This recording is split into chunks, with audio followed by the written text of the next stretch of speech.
Emergency Broadcast, Home Office, and Meteorological Office. An immediate extreme wind warning is in effect for London, Kent, Sussex, and adjacent southern counties. An exceptional low-pressure system is producing hurricane force gusts exceeding 100 mph throughout the region.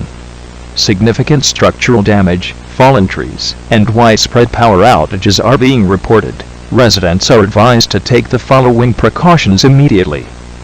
Remain indoors and refrain from all non-essential travel. Stay away from windows and relocate to interior rooms. Treat all down power lines as energized and highly hazardous. Emergency services are operating under extreme demand.